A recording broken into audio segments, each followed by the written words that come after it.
भगवान कह रहे हैं कि उस परमेश्वर की शरण में जा, उसके लिए उन संतों के पास जा जो तत्वदर्शी हो। इसी प्रकार हजरत मोहम्मद को उनका अल्लाह कह रहा है कि कोई और पूर्ण परमात्मा है। उसको पाने के लिए उन तत्वदर्शी संत की तलाश कर। वो प्रभु कौन है, ये जानने के लिए कृपया अवश्य सुनिए जगत गुरु तत्वदर्शी संत रामपाल जी महाराज के अमृत वचन। आपको देवी पुराण में बहुत बार दिखाया है कि जितने भी, क्योंकि शुक्राचार्य तो राक्षसों के गुरु और देवताओं के गुरु, ये वशिष्ठ जी आदि सभी बता रहे हैं कि कर्म तो भाई भोगने से ही समाप्त होंगे। ये समझ लो कि जैसे आपको सुख प्राप्त है तो आपके पुण्य कम हो रहे हैं, और दुख प्राप्त है तो आपके पाप घट रहे हैं। इनका तो ये संविधान है। और परमात्मा का विधान क्या है कि सबसे पहले परमात्मा जो सच्ची भक्ति, सच्ची लगन, सच्ची श्रद्धा आपकी देखेगा, आपके संचित कर्मों में आग लगाओगा, और उसके बाद फिर आपके कर्म सुधरेंगे, क्योंकि भक्ति ज्ञान ऐसा मिलेगा आपको, आप भविष्य में गलती कर ही नहीं सकते। और फिर रही प्रारब्ध की बातें। प्रारब्ध के अंदर जो आपके पाप है, न ब्रह्मा काट सके, न विष्णु, न शिव, न ब्रह्म, न परब्रह्म, न दुर्गा, केवल पूर्ण ब्रह्म, परम अक्षर ब्रह्म, वो धानक रूप रहा करतार कबीर साहब, वो काट सकते। और वो काटते कैसे हैं? जब आप उनके रिप्रेजेंटेटिव यानी उनके खास दास से उनकी दीक्षा लेकर के सच्चे दिल से भक्ति करोगे, तब वो परमात्मा आपके हृदय की सीध देखेगा, सच्चाई देखेगा कि सचमुच मेरे से जुड़ चुका है। तो तब आपके सभी प्रकार के प्रारब्ध के कर्मों में भी वो समाप्त करेगा। अब जैसे जिस समय आपकी स्थिति ऐसी हो जाएगी, बंदी छोड़ दयाल जी तुम तक हमारी दौड़े, जैसे काग जहाज का अब सूजत और न ठोरे। समुद्र के अंदर काग बैठा होता है, बहुत दूर चले जाते हैं, उस कव्वे को उड़ा देते हैं, पत्थर मार मुड़ के विवश कर देते उड़ने के लिए। वो एक बार तो उड़कर चल पड़ता है जिधर से वो रात को चला था, लेकिन कुछ देर में देखता कहीं ठिकाना नहीं है, मैं इतना उड़ भी नहीं सकता हूं। तो घूम फिर के वो जहाज पर ही आकर अपने जीवन रक्षा का ठिकाना समझता है। उसको कहीं और ऐसा स्थान दिखाई नहीं देता जहां वो अपना बैठ सके। जहां बैठेगा वहीं डूबेगा, समुद्र ही समुद्र है। तो जिसमें आपको आपके ज्ञान की स्थिति इतनी ऊंची उठ जाएगी, उत्थान होगा आपकी बुद्धि का, कि आपको कबीर साहब के अतिरिक्त कोई भगवान दिखाई नहीं देगा, और है भी नहीं।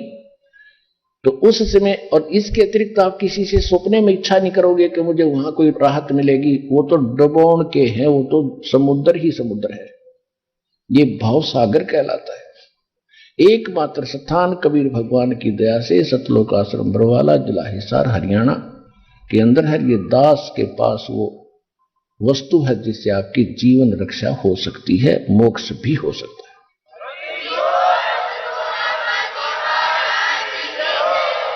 तो जिस समय आपकी ये स्थिति आ जाएगी कि इस पृथ्वी पर और स्थान नहीं है जहां में कोई लाभ भी मिल सके यहां का, और मोक्ष भी हो सके, कति हृदय मान लेगा, फिर कति स्वप्न में भी नहीं रहेगी आपके ये बात। जैसे उस काग के पक्की यकीन हो रहा है कि इस जहाज के अतिरिक्त यहां मुझे कोई ठिकाना नहीं। फिर आपके मन में क्या आएगी? बंदी छोड़ दयाल जी तुम तक हमारी दौड़े, जैसे काग जहाज का अब सूजत और न ठोरे। जब इस स्थिति में आ जाओगे, फिर आपके प्रारब्ध के कोई पाप दुख देने के लिए तैयार होंगे, उनको पहले ही परमात्मा समाप्त कर देगा। क्योंकि हम गिर गए, हम व्यभिचारिणी भक्ति कर रहे हैं। गीता जी के अंदर स्पष्ट किया है 14वें अध्याय में कि जो अव्यभिचारिणी भक्ति करते हैं वही मोक्ष प्राप्त करते हैं। और हम कर रहे व्यभिचारिणी। अव्यभिचारिणी कौन सी होती है कि जैसे पति भर्ता बहन होती है, अपने पति के अतिरिक्त वो किसी में सौपन में भी पुरुष वाला भाव नहीं करती है। और व्यभिचारिणी कौन सी होती है जिसके कोई आंट नहीं, ना जाने कितने गलतियां कर देती है अन्य पुरुषों के साथ, तो वो व्यभिचारिणी है। तो हमने क्या कर रखा था, व्यभिचारिणी भक्ति कर रहे थे, इष्ट मान रहे थे विष्णु जी, हर चरण दबावा शंकर जी के, या जय गणेश देवा, वो जो भी मिल जाए उसी की पूजा, उसी पर मत्था, उसी का सब कुछ करे। तो हम व्यभिचारी हो गए थे। ये आत्मा एक पुरुष पर आश्रित, एक भगवान पर आश्रित ना रह करके, तो ये व्यभिचारिणी भक्ति हम कर रहे थे। तो जिस समय हम व्यभिचारिणी भक्ति छोड़कर केवल एक अव्यभिचारिणी भक्ति हम करेंगे, यानी एक पुरुष एक परमात्मा पर स्थित हमारी आत्मा हो जाएगी, तो उस समय हम पति भर्ता होगी आत्मा। फिर उसके बारे में कहते हैं गरीबदास साहिब जी भगवान से प्राप्त ज्ञान को, जो पति भर्ता जमी पर जो जो धर है पाओ, समर्थ झाड़ू देते है ना काटा लग जाए। ओए होए,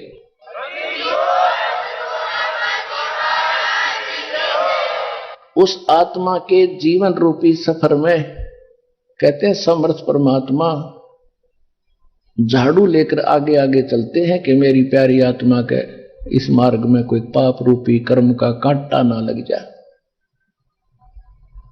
अपने आत्माओं जैसे यहां पर दोनों ही कर्म भोगने पड़ते हैं, पुण्य भी पाप भी, और संचित कर्मों का ढेर लगा हुआ है। आपका संचित होते हैं जो पहले जन्म जन्मांतर के कर दिए, संचित में पुण्य भी है आपके पाप भी हैं, दोनों धरे हैं वहां रखे सुरक्षित।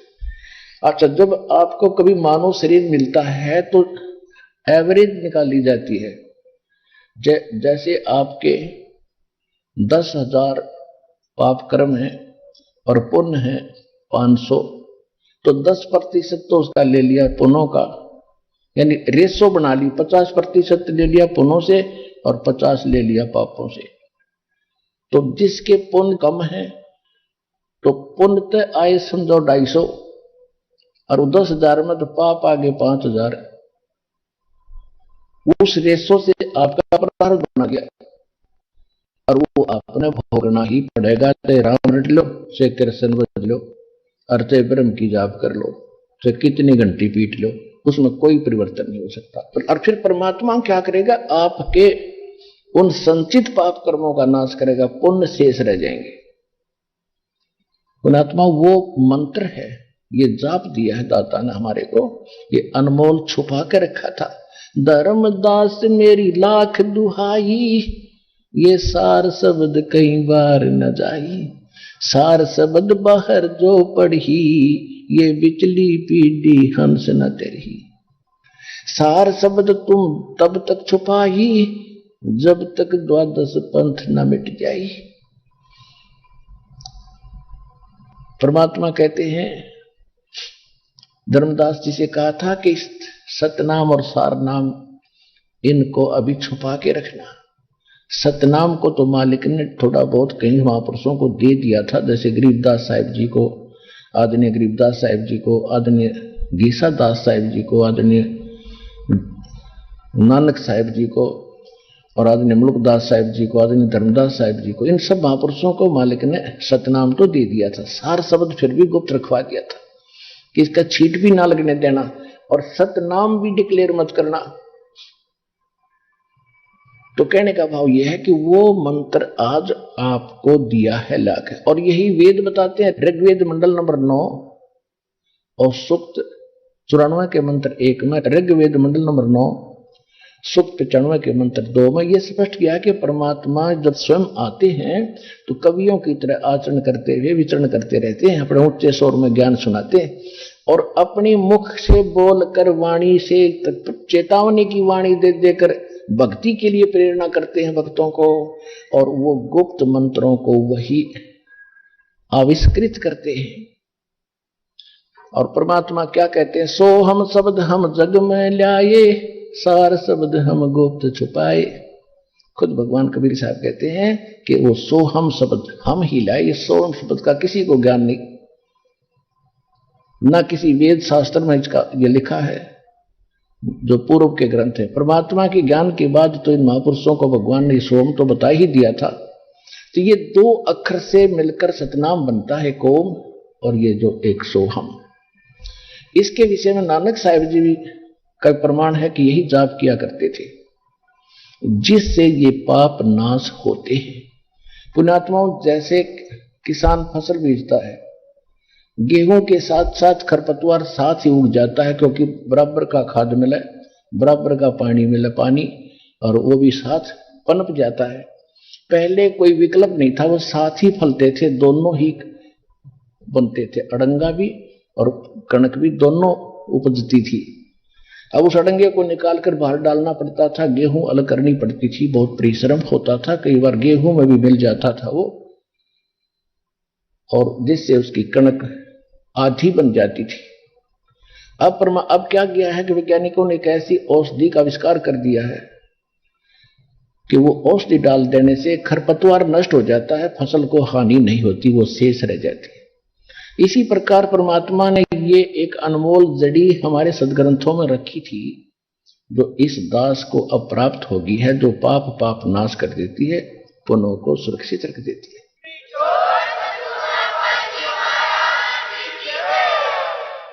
जब ही सतनाम हृदय धरो, भयो पाप को नासे, जैसे चिंगारी अग्नि की बई पड़े पुराने घासे। अपनात्माओं, जैसे आपके वहां संचित कर्म भी हैं, जिसमें पुण्य भी और पाप भी। पुण्य तो नाम मात्र के हैं, सभी के थोड़े हैं, और पापों का तो ढेर पड़ा है, क्योंकि इस लोक में पाप तो अपने आप ही बनते हैं, उनको करने की आवश्यकता नहीं पड़ती, और जानबूझकर करते हैं वो तो फिर और ज्यादा घोर पाप में आ जाता है।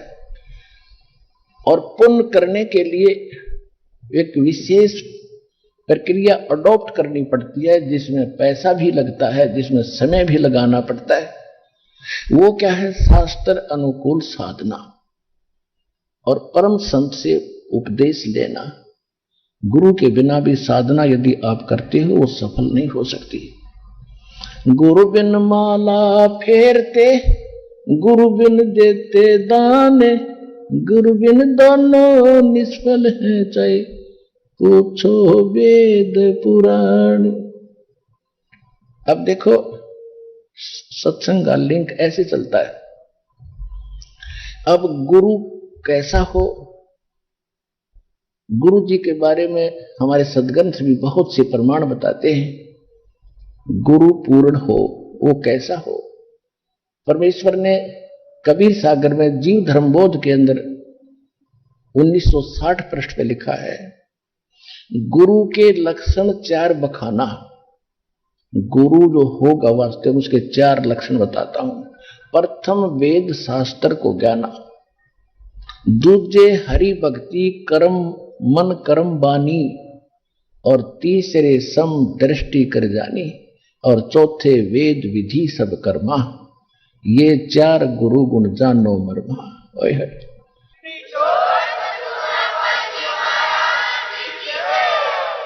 कि पूरे गुरु की जो मेरा दास होगा उस गुरु में ये गुण होंगे। प्रथम वो वेद शास्त्रों का कंप्लीट जो है नॉलेज रखता होगा, और दूसरे वो भक्ति खुद भी करेगा। ऐसा नहीं वो केवल वक्ता वक्ता नहीं होगा, वो स्वयं भी सच्चे दिल से परमात्मा की भक्ति मन कर्म वाणी से कर रहा होगा। और तीसरे वो समदृष्टि होगा, सबको छोटे बड़े को राजा और रंग को जो उसके पास आएगा एक दृष्टि से देखेगा। एक जैसा व्यवहार होगा, एक जैसा आहार होगा, एक जैसा खाना और बैठना उठना होगा। और चौथे वेद विधि सब कर्मा, उसके सभी कर्म वेद विधि की तरह होंगे, जो वेदों में वर्णित है यानी सदग्रंथों में उसके उसके अनुकूल होंगे। अब वेद कौन से हैं? हमने केवल 4 वेद ही जाने थे, ऋग्वेद, यजुर्वेद, सामवेद, अथर्ववेद। एक वेद और है जो सूक्ष्म वेद है, जो गॉड गिवन स्पिरिचुअल नॉलेज है, जिसको तत्व ज्ञान कहते हैं। वो complete in all respect, all in one है। उस सूक्ष्म वेद के प्राप्त होने के बाद हमने अन्य ना किसी वेद की आवश्यकता, ना किसी श्रीमद् भगवद गीता की, ना पुराणों की, ना किसी कुरान, ना पुराण की, और ना बाइबल की। लेकिन उस सूक्ष्म वेद से हम इतने दूर हो गए हैं कि वो हमें वो वेद ही नहीं नजर आ रहा। उस वेद को वेद ही सिद्ध करने के लिए इन सभी इन जो है पवित्र सदग्रंथों से प्रमाण दिखाई देते हैं। पवित्र वेदों से, पवित्र पुराणों से, पवित्र श्रीमद् भगवद गीता से, पवित्र बाइबल से, पवित्र कुरान से, इन सभी से, पवित्र गुरु ग्रंथ साहिब से, इन सब से प्रमाण लेकर के हम ये सिद्ध करते हैं सूक्ष्म वेद तत्व ज्ञान जो भगवान बोलता है वो सर्वश्रेष्ठ है।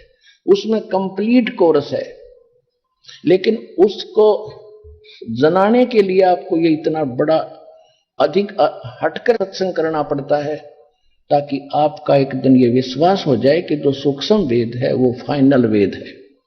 तो उस इन वेदों के अनुसार जिसके सभी भक्ति कर्म हो, वेद विधि सब कर्मा, ये 4 गुरु गुण जानो मर्मा। ये मर्म को समझो, ये गुप्त भेद समझ लो कि जिसमें ये 4 गुण होंगे वो पूर्ण संत होगा।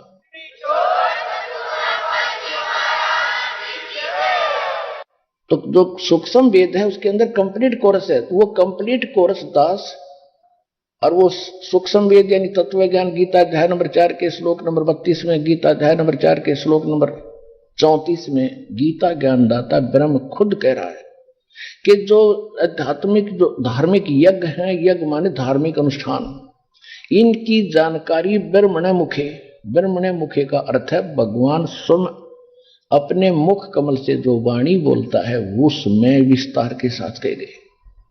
और गीता के अनुवादकों ने यहां पर डंडी मार रखी है, यहां पर धोखा कर रखा है। इन्होंने ब्रह्मणे मुखे का अर्थ कर दिया वेद की वाणी, चौथे अध्याय के 32वें श्लोक में।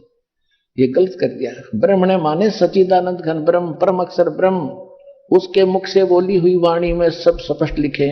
17वें अध्याय के 23वें श्लोक में 3 मंत्र है। ओम तत्सत इति निर्देश है ब्रह्मणे त्रिविध समर्थ है। वहां इन्होंने ठीक अनुवाद कर दिया, वहां लिखा है कि ओम तत्सत, यह वो सच्चिदानंद घन ब्रह्म का, ब्रह्मणे माने सच्चिदानंद घन ब्रह्म किया है, सही किया है। उसके पाने का केवल ये 3 मंत्र का जाप है, नथिंग एल्स। इसी का फाइनल निर्देश है, डायरेक्शन है, और कुछ नहीं। तो यहां इन्होंने चौथे अध्याय के 34वें श्लोक में गीता जी में इन्होंने गलत कर दिया, ब्रह्मणे का अर्थ कर दिया वेद की वाणी। मूर्ख कहेंगे। जैसे राजा का अर्थ कोई वेद कर सकता है, संविधान कर सकता है, ब्रह्म का अर्थ वेद नहीं हो सकता, यह मूर्खता कर रखेगा।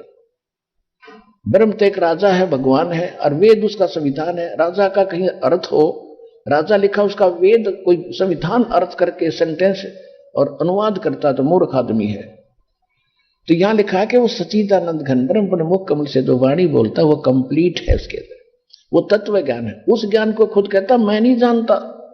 किसी तत्वदर्शी संत से जाकर पूछो, उनको दंडोत प्रणाम करने से, कपट छोड़कर निष्कपट भाव से प्रसन्न करने से वो तत्वदर्शी संत तुझे उस तत्व ज्ञान का उपदेश करेंगे। तो इस विश्व के अंदर पुण्यात्माओं, ये तत्वदर्शी संत इस दास के अतिरिक्त इस विश्व में नहीं है।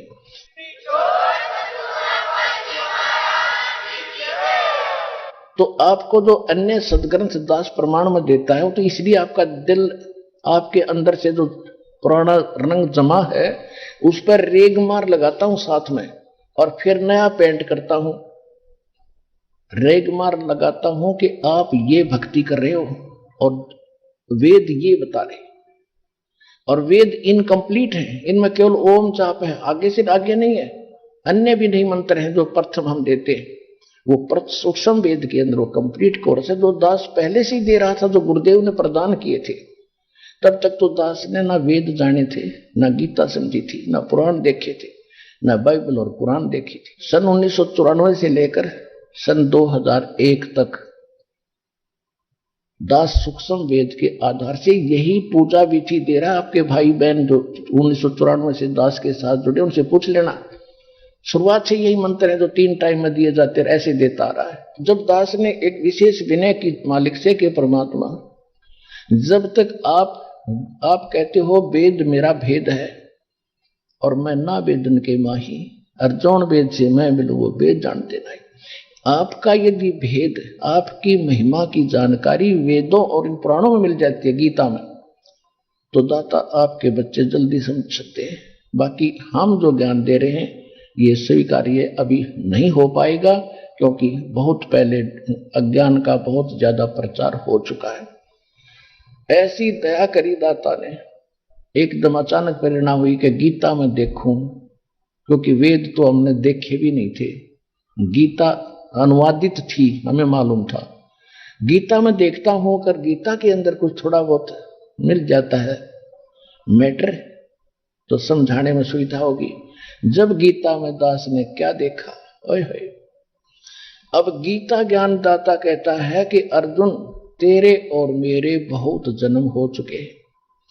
अब पहले एक प्रसंग रह गया बीच में, वो सुनाता हूं कि यहां पर शास्त्र विधि त्याग कर साधना जो सभी संसार कर रहा है, पूरा विश्व कर रहा है, आज तो आपके सामने प्रत्यक्ष है, इसको प्रमाण की आवश्यकता नहीं कि जो शास्त्र अनुकूल अपने धर्म ग्रंथों में जो साधना है वो दास आपको दे रहा है। ये प्रमाणित भी कर दिया, वेद में ऐसा है, गीता में ऐसा है, पुराणों में ऐसा है।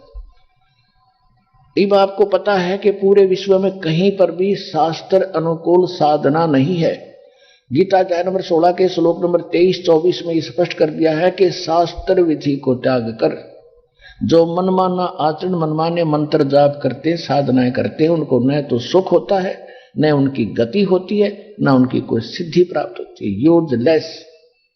और फिर दृढ़ता दी है कि अर्जुन, इससे तेरे लिए कर्तव्य और अकर्तव्य की अवस्था में, कर्तव्य और अकर्तव्य की व्यवस्था में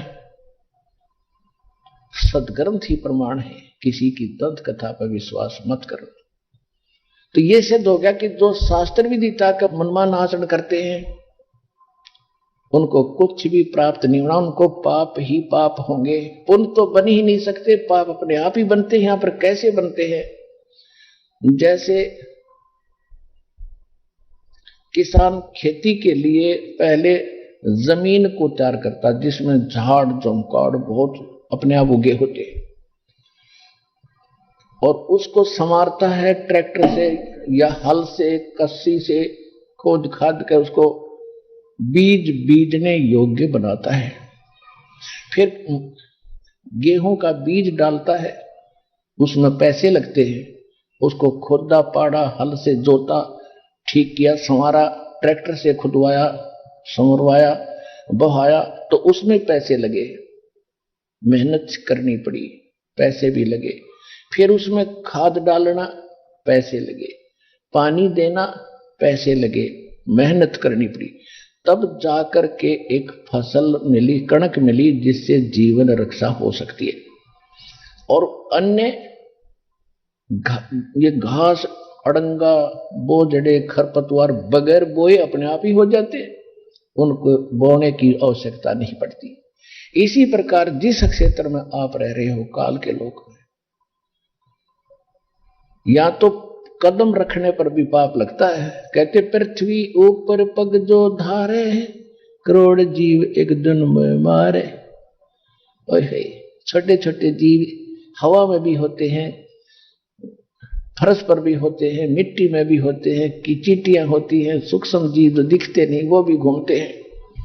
खाना खाने में भी जीव हिंसा होती है, बनाने में भी होती है, खेती करने में भी जीव हिंसा होती है, कस्सी से काम करता मजदूर, उसमें भी पाप लगते हैं। तो पाप तो अपने आप हो रहे हैं, और पुण्य प्राप्ति के लिए शास्त्र अनुकूल साधना ही होती है, वो आपको प्राप्त नहीं। तो आपके तब माल गाड़ी भरगी पापों की, वहां पर पूरा गोदाम भरा पड़ा है आपके प्रारब्ध का, आपके संचित कर्मों का, और उसी से प्रारब्ध बनता है। तो आप ऐसे पाप ले लेकर यहां पर आए हो, पूरी गठड़ी बांध कर, और आज भोग रहे हो। किसी की हाथ कट गया, किसी की टांग कट गई, किसी को कैंसर हो गई, किसी का बेटा मर गया, कोई स्वयं दुखी है, रोगी है, किसी का कुछ हाल है। अब परमात्मा क्या करेगा? आपके पहले जब आपकी श्रद्धा बनाएगा, आपकी आस्था देखेगा। जब आपकी हृदय से आस्था मालिक में जुड़ जाएगी, फिर देखियो मालिक के कदम कदम पर चमत्कार देखना इस कबीर भगवान के।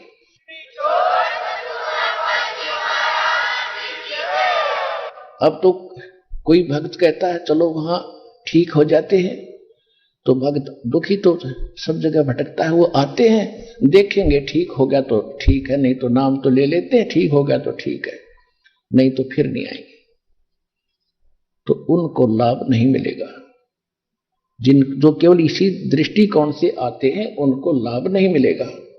दूसरी बात है, वो ऐसे कहने से आगे उद्देश्य ये लेकर आगे, और जब उनको यहां ज्ञान सत्संग सुनाया जाता उनकी भावना बदल गई कि नहीं भी सचमुच भगवान भक्ति तो यही सही है, तो फिर भी मालिक स्वीकार करके उनको सुख देने अपनी पावर से देगा, अपने कोटे से देगा पहले सुख आपको, ताकि आपकी आस्था बने, विश्वास बने इस कबीर भगवान पर। और फिर आपको ये दास ऐसी विधि बताएगा कि अब आप धनी हो जाओ राम नाम के।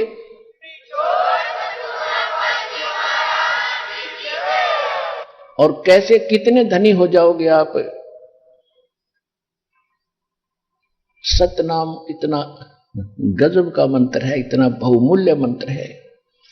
एक सिमरण करने से, यानी पहला जो मंत्र आपको दिया जाता है 7 मंत्र का, ये भी बहुत ही ज्यादा कीमती है, क्योंकि इसके बगैर स्टार्ट ही नहीं हो सकती भक्ति। ये तो इसके बगैर तो सतनाम काम ही नहीं कर सकता। प्रथम मंत्र आपने डट के जाप करना पड़ेगा। इसके अंदर प्रथम और लास्ट मंत्र हैं, ये आपके पाप नाशक ही है। उसके बाद फिर विशेष पाप नाश होगा सतनाम से।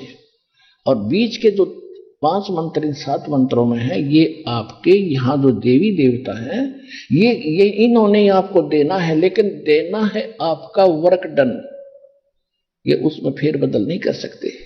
तो आपके पुण्य बढ़ाए जाएंगे। शास्त्र अनुकूल साधना शुरू करते ही, जैसे आपने मजदूरी करी एक दिन, तो आपको 250 रुपये मिल गए, तो होगी ना शुरुआत। दूसरे दिन फिर करी तो 250 मिल गए, यानी अब पहले तो मजदूरी कर ही नहीं रहे थे आप, पता नहीं कितने ढो थे। तो अब शुरुआत होगी भक्ति धन के जोड़न की, रोज बरकत होने लगेगी आपके, ये सच साधना मिलने से। तो इस प्रकार पुण्य तो यहां अपने आप करने से होते हैं, खूब पैसा लगाना पड़ता है, दान भी करोगे, काम भी छोड़ोगे, प्रणाम भी करोगे, मंत्र भी जाप करोगे, सेवा भी करवाओगे, जब जाके आपकी भक्ति रूपी फसल तैयार होगी, और तब आप धनी होगे।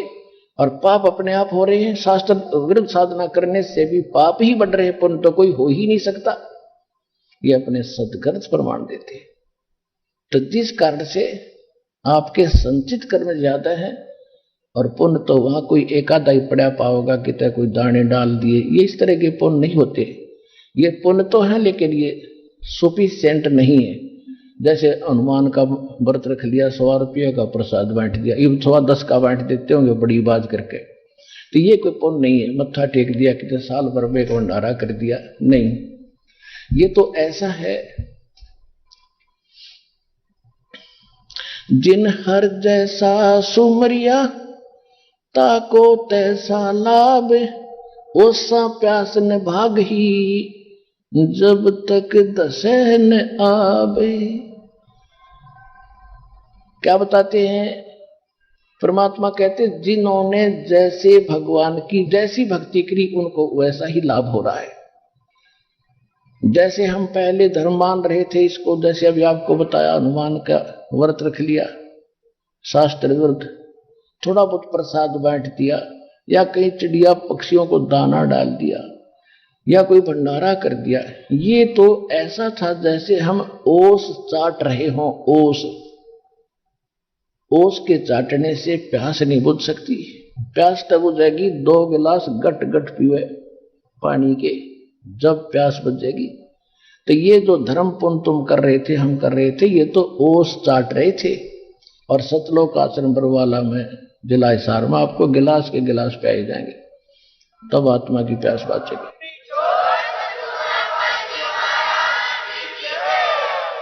अब परम संत की पहचान बताई जा रही है और साथ में इन भगवानों की सतीथि बताई जा रही है। अब गीता ज्ञान दाता खुद कहता है कि मैं उस तत्व ज्ञान से परिचित नहीं हूं और वो सूक्ष्म वेद है। तो सूक्ष्म वेद तो सभी वेदों का बाप है, मां है। उसके कुछ अंश हैं जो अन्य छोटे मोटे चारों वेद हैं या किसी कुरान पुराण बाइबल में कुछ अंश है, लेकिन ये कंप्लीट इन ऑल रिस्पेक्ट है, कंप्लीट है। ये जो दास को पहले से प्राप्त है, जो भगवान ने खुद दिया आकर के अपने मुख कमल से बोला, वो कबीर वाणी है।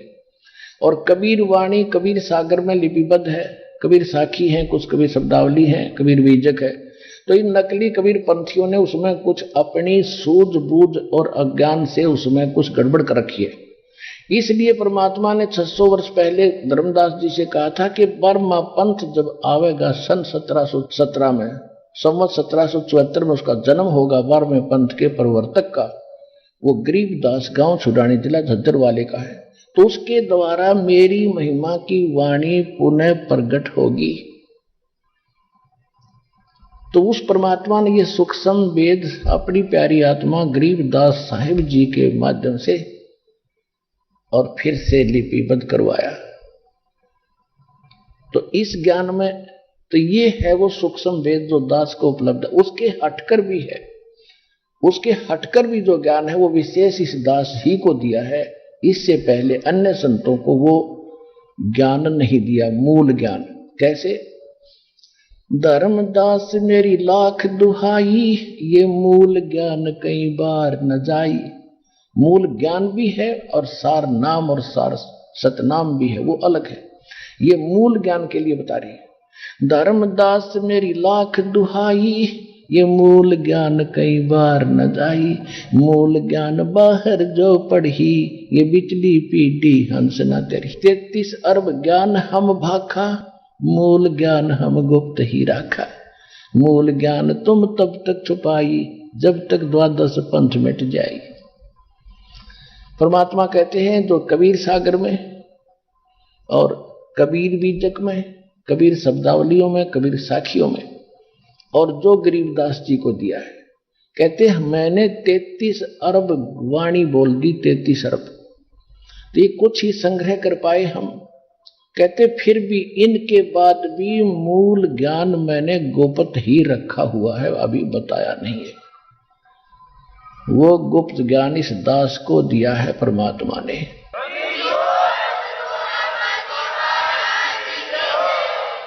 और उस गुप्त ज्ञान के अंतर्गत आपको बहुत सी ऐसी बातें मिलेंगी जो कबीर सागर में नहीं है, गरीबदास जी महाराज की वाणी में भी नहीं है। तो इसलिए वो मूल ज्ञान, उसके अंदर ये कंप्लीट काम बनता है सारा। जैसे गरीबदास पंथ वाले सभी कबीर साहब को गरीबदास ही मानते हैं, गरीबदास जी को कबीर साहब ही मानते हैं, एक ही मानते हैं। दूसरा वो मानते हैं कि विश्व कबीर साहब गरीबदास जी ये विष्णु जी के अवतार थे। तो इनकी बुद्धि के सतर का आपको यही पता लग जाएगा ये कितने विद्वान, कैसा जाना इन्होंने गरीबदास जी की वाणी को, परमात्मा को कैसे समझा। और कबीरपंथी सभी कहते हैं भगवान निराकार है, प्रकाश है, पार प्रकाश का पुंज है।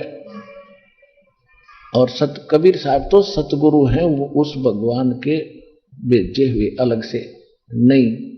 तो यह भी भूल है, यह भी अज्ञानता का प्रमाण है। फिर उनके साधना क्या है, भक्ति क्या है, मेन चीज है बीज पे।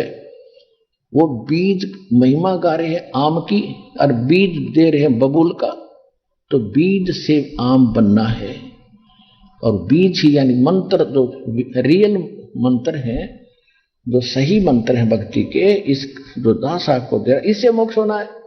सतलोक सचखंड सब दुनिया गीत गाती है, भक्ति गलत बता रही है, तो कैसे जाएंगे वहां पर। तो जो प्रसंग चल रहा है,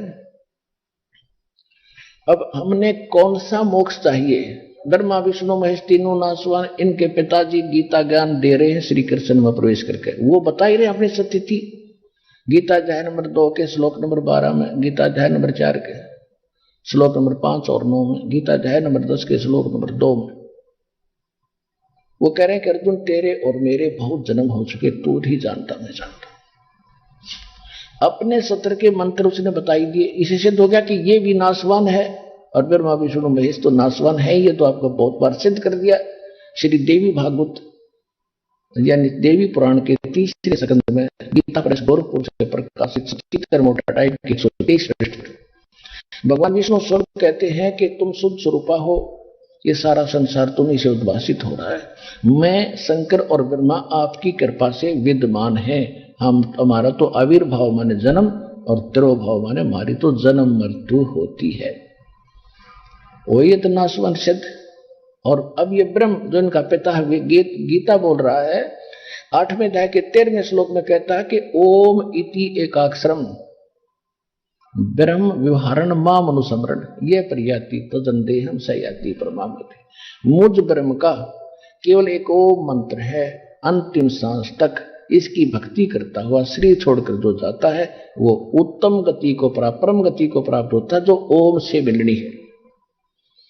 कितना मोक्ष होना ओम से? गीता अध्याय नंबर 8 के श्लोक नंबर 16 में यह भी प्रमाणित कर दिया है कि ब्रह्मलोक में गए हुए प्राणी भी पुनर्जन्म में आते हैं, उनकी पुनरावृत्ति होती है, जन्म मृत्यु में ही रहते हैं। तो अंडरस्टूड है ओम ब्रह्म का जाप है। ब्रह्म खुद कह रहा है मेरे जन्म मृत्यु पहले भी थे, आज भी हर आगे भी होंगे, बहुत जन्म हो लिए। अब इसे सिद्ध हो गया कि ब्रह्म की साधना करने से भी वो परम मोक्ष नहीं होता। कौन सा मोक्ष? गीता ज्ञानदाता 15वें अध्याय के 1 से लेकर 4 श्लोक में कहता है कि उल्टे लटके हुए ये संसार रूपी वृक्ष को ऐसा जानो, ऊपर को जड़ यानी पूर्ण परमात्मा सतलोक अलखलोक अगम और अकय लोक में ऊपर रहता है। वो तो है सारे ब्रह्मांडों का रचने वाला, सबका पालन करने वाला सतपुरुष कबीर साहिब। वो तो जड़ है संसार रूपी वृक्ष की और नीचे उससे तना है। तना समझो पार ब्रह्म अक्षर पुरुष है। उससे आगे फिर मोटी डारी समझो, एक डार वो ज्योति निरंजन ब्रह्म है और उस डार के फिर 3 शाखा है, रजगुण ब्रह्मा सतगुण विष्णु तम गुण शिव जी। और ये शाखा समझो और आगे पात रूप संसार। तो वो मूल परमात्मा कौन है? गीता अध्याय नंबर 15 के श्लोक नंबर 1 में तत्वदर्शी संत की पहचान बताई है कि जो इस उल्टे लटके हुए संसार रूपी वृक्ष के सभी विभाग भिन्न भिन्न बता दे कि मूल मालिक कौन है, इसका तना किस कौन है, डार कौन भगवान है और शाखा कौन है, पत्ते क्या है। तो परमेश्वर 600 वर्ष पहले जो आते हैं अपने मुख कमल से अपना वो अमृतवाणी अपना ज्ञान बोलते हैं, उस तत्व ज्ञान में सूक्ष्म वेद में 600 वर्ष पहले भगवान ने बोला था अक्षर पुरुष एक पेड़ है, सरपुरुष वाकी डारे, तीनों देवा शाखा है, भाई पात रूप संसार। बताओ, जिसको अनपढ़ कहते थे, दुल्हा कहते थे, अशिक्षित कहते थे, क्या जाने वेदों और गीता और पुराणों को, एक ही शब्द में एक ही वाणी में पूरी गीता का रहस्य छुपा दिया भगवान ने, कबीर भगवान ने स्पष्ट कर दिया कि अक्षर पुरुष एक पेड़ है जो जमीन से बाहर दिखाई देता, उसको तना कहते हैं, वो पेड़ है। और उसको अक्षर पुरुष तो ये पेड़ है और सरपुरुष ज्योत स्वरूपी निरंजन, उसे फिर मोटी डार समझो और फिर उस डार के आगे 3 शाखा, वो रजगुण ब्रह्मा सतगुण विष्णु तम गुण शिव जी जानो और पात रूप संसार।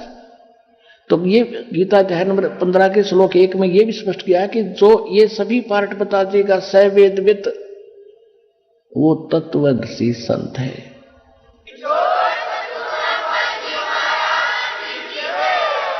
तो तत्वदर्शी संत की या दूसरी प्रथम तो भगवान ने बताया है कि वेद विधि सब कर्मा, जो सभी वेद शास्त्रों का ज्ञाता हो और वेद के अनुसार ही भक्ति मार्ग करता और करवाता हो। और दूसरी गीता ने पर पहचान बता दी कि जो इस उल्टे लटके संसार रूपी वृक्ष के सभी पार्ट बता देगा, भाग बता देगा, वो तत्वदर्शी संत। फिर 15वें अध्याय के 4 श्लोक में कहा कि जब तत्वदर्शी संत मिल जाए उसके पश्चात इस अज्ञान रूपी अंधकार को उस तत्व ज्ञान रूपी शस्त्र से काट के उसके पश्चात परमेश्वर के उस परम पद की खोज करनी चाहिए, जहां जाने के बाद साधक फिर लौटकर कभी संसार में नहीं आते। तो अपने को वो मोक्ष करवाना है जहां जाने के बाद फिर लौटकर नहीं आते। 18वें अध्याय के गीता में 62वें श्लोक में गीता ज्ञानदाता कहता है कि अर्जुन तू सर्वभाव से उस परमेश्वर की शरण में जा, उसकी कृपा से तू परम शांति को और सनातन परम धाम शाश्वतम स्थानम, उस शाश्वत स्थान को जहां कभी विनाश नहीं होता, जिसका जहां परम शांति है, परम शांति, उसको प्राप्त हो जाएगा। तो पुण्यात्मा जब तक जन्म और मृत्यु है वो परम शांति हो ही नहीं सकती। आपने स्वर्ग का इतिहास पढ़ा नहीं है, वहां भी ज्यों की तो राग द्वेष आग ईर्षा वासनाएं ज्यों की तो भरी है। एक गौतम नाम के ऋषि थे, स्वर्ग के राजा इंद्र हैं। एक दिन इंद्र के मन में, राजा के मन में दोष आया कि गौतम की स्त्री अहिल्या के पास बुरी भावना लेकर चला गया। उधर से फिर गौतम ऋषि को आभास हुआ कि मैं गलत टाइम पर जगा दिया किसी ने, अभी सवेरा हुआ नहीं है। वो जल्दी वापस आ गया कि कोई अपशकुन है। उसने अपने घर से निकलता हुआ इंद्र देखा, अपने पत्नी के पास से उसको श्राप दे दिया, बहुत बुरा श्राप दे दिया कि तेरे 1000 स्त्री इंद्री तेरे शरीर पर हो जाएंगी। उसी समय उसका फोड़े से सारे शरीर पर हो गए, स्त्री इंद्री के टाइप के, और अपनी पत्नी को श्राप दे दिया तू पत्थर की बनेगी। तो खाक है वो स्वर्ग, वहां भी आग लग रही है जो इस पृथ्वी लोक पे है। वहां का राजा इतना गंदा और हम वहां जाकर सुख ढूंढ रहे हैं। यही सती थी ब्रह्मलोक में, समझ लेना। वहां महाइंद्र है, वहां पर महाइंद्र है, और वो भी वहां भी ऐसी बुरे हाल है। फिर पृथ्वी पर आना होता है, जन्म मृत्यु होती है, बुरा हाल होता है। अब हमें कौन सा मोक्ष चाहिए? अब इन भगवानों की थोड़ी सी सतीथि बताते हैं, इनकी आयु समझाते हैं आपको। ब्रह्मा जी की आयु से आप परिचित हैं, क्योंकि ये हमारे भांड जो गुरु थे ये इतनी तो बताया करते थे कि ब्रह्मा जी की आयु 100 वर्ष की है। वो अब दास बताएगा वो 100 वर्ष बनते कैसे हैं, उनको तो ये भी ज्ञान नहीं था। जैसे एक चतुर्युग, ब्रह्मा जी का 1008 चतुर्युग का दिन और इतनी ही रात्रि होती है। इसकी उम्र का ऐसे कैलकुलेशन करनी पड़ती है। और एक चतुर्युग, सतयुग, त्रेता, द्वापर, कलयुग, चारों मिलाकर एक चतुर्युग कहलाता है। चतुर्युगी भी कहते हैं इसको। और इसके कुल मिलाकर एक, तो ऐसे 4 युगों का, चतुर्युग का टोटल टाइम कितना होता है? 43,20,000 वर्ष। 43,20,000 वर्ष एक चतुर्युग का। और ऐसे ऐसे 1008 चतुर्युग का ब्रह्मा जी का दिन और इतनी ही रात्रि।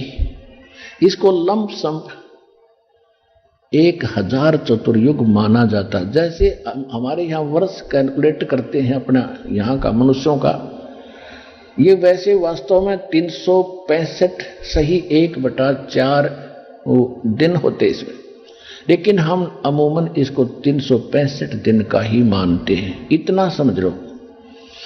वैसे 1008 होते हैं। और इसका आगे ऐसे इनकी आगे भी इसकी डिफाइन किया है कि एक इंद्र का शासनकाल 72 चतुर्युग का होता है, और एक ब्रह्मा जी के एक दिन में 14 इंद्रों का शासनकाल पूरा हो जाता है। तो 72 को 14 से गुणा करेंगे तो 1008 चतुर्युग होते।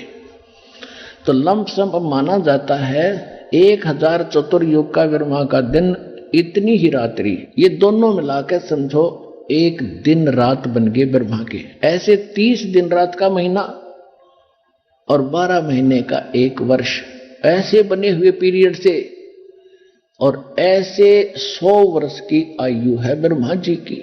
ओ तेरे की बताओ, अब हम तो 100 वर्ष हमारे गिन लो, ये कितने समय उसकी तुलना में। अब उसकी कैलकुलेशन ऐसे हटकर हम अन्य देवताओं की कैलकुलेशन नहीं कर सकते, अब ऐसे निकालेंगे। ब्रह्मा जी की आयु ऐसे बने हुए 100 वर्ष की होगी, ठीक है। उसके बाद इसे 7 गुनी विष्णु जी की 700 वर्ष जैसे ये बने हैं वर्ष, और इससे 7 गुना शंकर भगवान की 4900 वर्ष। किससे 7 गुना? विष्णु जी से 7 गुना। और जब ऐसे 7 गुना आयु वाला शंकर मर जाएगा, ऐसे ऐसे 70,000 जब ये शंकर जी मर जाएंगे, उसके बाद एक ब्रह्मांड का विनाश होगा और इस गीता ज्ञान दाता की मृत्यु होगी। और इतना पीरियड जो होगा 70,000 बार शंकर मरने के बाद, ऐसे जो एक बार ब्रह्मांड का विनाश होगा और इसकी मृत्यु होगी काल की, ज्योति निरंजन की, सरपुरुष की, तो वो होगा युग। किसका? अक्षर पुरुष का युग होगा वो युग। अपने आत्माओं ने वेदों गीता का समझना कोई बालकों का काम नहीं था। आइए अब हम उन श्रद्धालुओं के अनुभव जानते हैं जो जगत गुरु तत्वदर्शी संत रामपाल जी महाराज जी से दीक्षा प्राप्त कर चुके हैं तथा उनके द्वारा बताए गए भक्ति मार्ग पर चल रहे हैं। सर नमस्कार। सत साहिब जी। सर क्या नाम है आपका? मेरा नाम रणधीर सिंह है, अब रणधीर दास है, जब से गुरु जी की शरण में आए। सर संत रामपाल जी महाराज से नाम दीक्षा कब लिया आपने? मैंने इस दास पे गुरु जी की कृपा 14 जनवरी 2013 को हुई थी। उस दिन संत रामपाल जी महाराज से नाम दीक्षा ली थी। सर संत रामपाल जी महाराज से नाम दीक्षा लेने से पहले आपने क्या क्या साधनाएं की थी? सर ये कहा जाए कि मतलब कौन सी साधना करते थे, मेरे ख्याल उससे बेहतर ये होगा कि कौन सी नहीं करते थे। जब मैं बचपन से ही हमारे घर वालों ने, मेरे माता पिता ने, एक मंदिर था चंडिका माता का, वहाँ इस दास को चढ़ा दिया था और वहाँ से उनसे जो भेंट पैसे कुछ होते थे दे के वापस लिया था। तो पहले तो चंडी माता का पूजा करते रहे, उसके बाद मेरे पिताजी ने ये जो है निरकारी मिशन से नामदान लिया और हमें भी दिलवा दिया। हम भी उसको जपते रहे, धन निरकार जी और तुम्हें निरकार, मैं तेरी शरण में। उसके बाद कुछ वहां भी जचा नहीं। उसके बाद क्या हुआ कि ये जो हैं बाकी जितने भी संत हैं जिनके होते थे वहां जाते थे, ये जो है अपने मधु परमहंस जी हैं, इनके भी सत्संग मैंने बहुत बार सुने, उनके पास भी गए, तो कोई लगता नहीं था, कुछ जचता नहीं था। मतलब ये सोचता था कि परमात्मा है, कैसे हैं, कहाँ हैं, कैसे मिलते हैं, तो यही दिल में रहता था। तो देवी देवताओं को मानना, ये करना वो करना। एक बार क्या हुआ मैं आपको ये बताना चाहूंगा कि ये 1998 की बात है।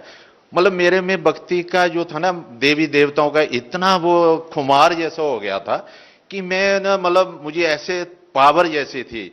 मैंने 3 महीने कोई खाना भी नहीं खाता था, भक्ति में ऐसे लगा रहता था, ऑफिस जाना छोड़ दिया था। तो मुझे इतनी पावर जैसी थी, ये जो कोई कहता था वो सियाना है, उसके पास चलो, उसके पास चलो, उसके पास, तो कोई सियाना मेरे सामने नहीं आता था। मतलब वो दूर से भाग जाते थे, पता नहीं कौन सी चीज की चीज। तो उसके बाद फिर एक बार मैं मेरी इस दास की ड्यूटी श्रीनगर में थी, तो वहां सत्संग देखते थे। एक वो थे दादा भगवान फाउंडेशन, अहमदाबाद से हैं, तो उनका वो तो जो उनके आगे शिष्य थी नीरू बहन नाम करके, उनका सत्संग आता था। तो अच्छा लगा, थोड़ा सा हटके था, सोचा चलो इनके जाके देखाएं। तो अहमदाबाद में भी गए, उनसे 2 घंटे में वो कहते थे हम मुझे करवा देते हैं, आत्मा का साक्षात्कार हो जाता है ये। तो कुछ 1-2 बार दिल्ली में भी उनका प्रोग्राम था, वहां भी आए, कुछ नहीं हुआ। तो जब ये दास बीमार था, तो उसके बाद एक मुस्लिम पंथ से थे, मतलब जब कोई नहीं, कहते हैं ना कि जब कोई प्रॉब्लम आती है तो कहीं ना कहीं हाथ पांव मारते हैं। तो घर वालों ने उनसे रास्ता किया, तो वो जहां जम्मू के एक थे उनके साथ मिले, तो उन्होंने कहा कि इनको तो देवी देवताओं के साथ साथ शायद भूत बाधा कुछ है, ऐसे प्रॉब्लम है। तो उससे ये हुआ कि उन्होंने जो भी थी वो मेरी पावर शावर अपने पास रख ली, मुझे थोड़ा सा सीधा कर दिया।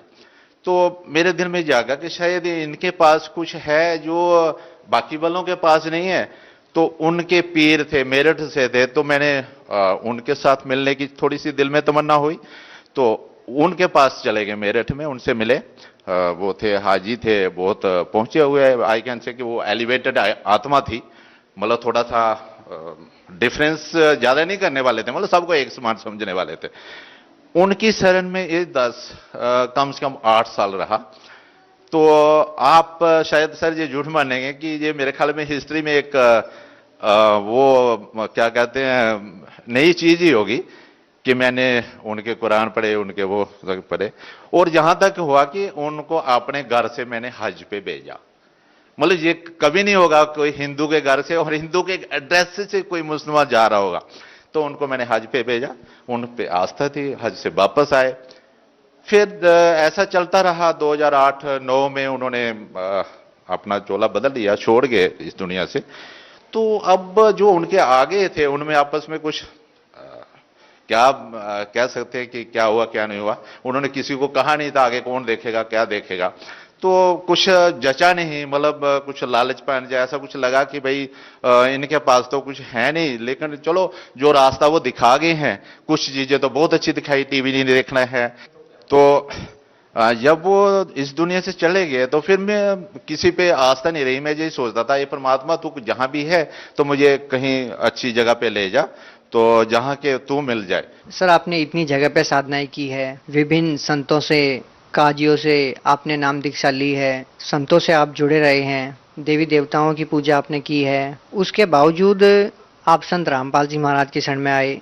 आपको संत रामपाल जी महाराज की शरण में ऐसा क्या लगा जो अन्य संतों से आपको सुनने को नहीं मिला, और वो क्या कारण रहा कि आप संत रामपाल जी महाराज की शरण में आए, और कैसे आपको संत रामपाल जी महाराज के बारे में जानने को मिला?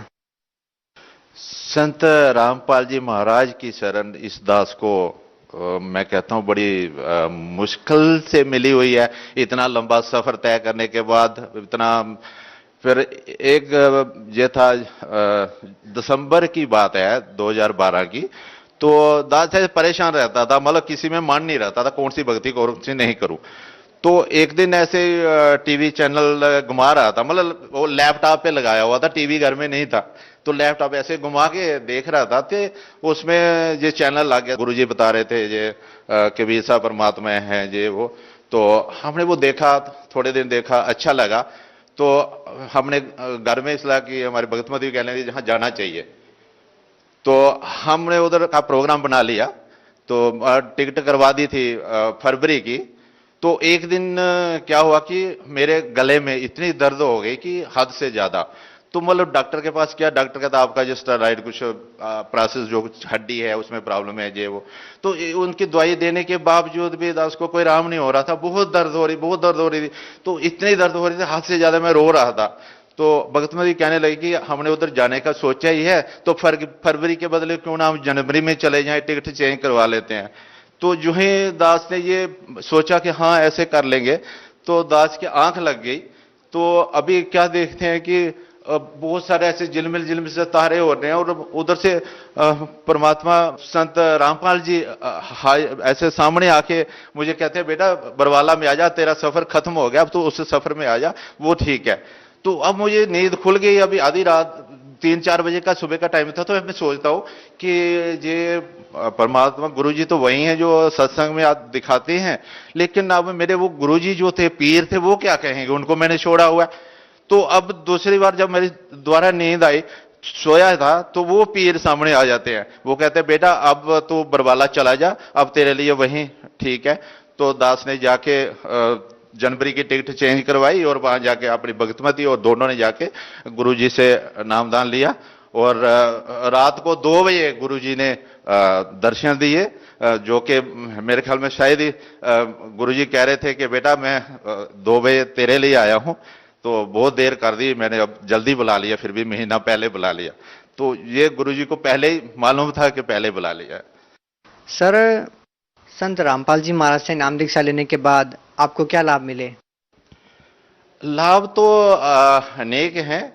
मतलब जब मैं अब एक कहना चाहूंगा कि जब हमने नाम दीक्षा भी नहीं ली थी, सिर्फ टिकट चेंज की थी, 1 महीना चेंज की थी, तो हम ये समझ चुके कि अब हम और हमारे ये बच्चे सब उस परमात्मा के ही है, हमारा कुछ नहीं है। तो एक दिन क्या, उसी टाइम में मेरा बेटा 6th क्लास में पढ़ता था उस वक्त, वो स्कूल में कहीं बच्चे ने किसी ने धक्का दे दिया और पत्थर पे इतने जोर से वो पड़ा था कि उसके सिर में इतना ज्यादा मतलब हो गया था। तो डॉक्टर ने कहा था कि इसको शायद काफी लगी है, सर्जरी करनी पड़ेगी। तो हमने कहा परमात्मा, हमने तो आपको मान चुके हैं, परमात्मा आप ही हमारे गुरु, आप ही रक्षा करो। तो जब वो टेस्ट वगैरह उन्होंने किया तो उन्होंने कहा नहीं कुछ नहीं है, सिर्फ थोड़ा सा ये खून का क्लॉट बना हुआ है, ये ठीक हो जाएगा। तो पहले तो ये परमात्मा ने वहां भी रक्षा की हमारी। फिर सबसे तो ये हुआ कि जो मेरा इतना लंबा सफर बेकार गया, 50 साल इधर दरबदरी में, तो सच्ची भक्ति मिल गई, सच्चे परमात्मा मिल गए। परमात्मा कहाँ है, कैसे रहते हैं, किन किन को मिला, वो सारा पता चला। तो उसके बाद कुछ छोटी मोटी जो संख्याएं होती थी, जैसे मैं बताना चाहूंगा, मेरी बेटी का कॉम्पिटिटिव में इंजीनियरिंग और डॉक्टर दोनों में उसका हो गया था। तो अब हम ये सोच में पड़ गए कि इसको किस लाइन पे भेजे। तो हमने वहां पे अरदास लगाई, तो वहां बाबूजी कहने लगे कि शायद गुरुजी मेडिकल के लिए नहीं मानेंगे, क्योंकि कहते हैं वहां पर चीर फाड़ करनी पड़ती है, इसलिए हो सकता ना। मैं कहा जो गुरुजी कहेंगे इंजीनियरिंग, तो डॉक्टर कहेंगे डॉक्टर। तो वहां से गुरुजी का संदेश आया कि बेटा परमात्मा बेहतर करेंगे, आप इनको डॉक्टरी लाइन में डाल दो। तो वो भी हमारी प्रॉब्लम हल हुई। तो एक बार ऐसे क्या हुआ कि हमारी भक्तमती ऐसे बाथरूम के पास में चल रही थी, वो गिर गई, हाथ उसका जान से टूट गया। तो अब किसी को डॉक्टर को दिखाया, उसने कहा नहीं इसमें प्लास्टर होगा। फिर ऐसे ही एक मलने वाले ऐसे जो होते हैं उनको दिखाया, उसने बोला इसमें मल दिया जाए, लेकिन उनकी दर्द बढ़ती जा रही थी। तो मैंने उनको बोला परमात्मा जी अरदास लगाई। उन्होंने कहा आप ज्योति सोच लो तो और ये कर लो तो आपका ठीक हो जाएगा। और परमात्मा की इतनी दया हुई कि दूसरे दिन जब सुबह उठे तो हाथ उनका ठीक था। तो उसके बाद बहुत सारे ऐसे छोटे मोटे लाभ तो होते ही रहते हैं। सर, हमने बहुत सारे संत रामपाल जी महाराज के श्रद्धालुओं से बात की है। सभी का कहना है कि संत रामपाल जी महाराज से नाम दीक्षा लेने से उनके नशे, बीड़ी, सिगरेट, तंबाकू वगैरह से उनको छुटकारा मिल जाता है। सर, आपके साथ ऐसा क्या अनुभव रहा? इसमें ऐसा है कि बाकी नशे तो कोई नहीं करता था दास, लेकिन मतलब जो था ये मांस खाना ये पहले था। लेकिन जब वो सोच लिया कि परमात्मा की शरण में जाना, तो वो ऐसे छूट गया मतलब कि जैसे कभी देखा ही नहीं है उसकी तरफ। सर, भगत समाज को क्या संदेश देना चाहेंगे? मैं भगत समाज को संदेश तो नहीं, एक प्रार्थना करना चाहूंगा कि परमात्मा जो हमारे रामपाल जी महाराज हैं, वो एक सबको सुधार करने आए हुए हैं। उनसे नशा मुक्ति करवा रहे हैं, लोगों को दहेज से छुड़ा रहे हैं, और मतलब जो शास्त्र विधि के अनुसार जो भक्ति है वो बता रहे हैं। तो सभी से यही प्रार्थना है कि आप रामपाल जी महाराज जी के दीक्षा लें और अपना जीवन सफल करें। जी, बहुत बहुत धन्यवाद। सत साहिब।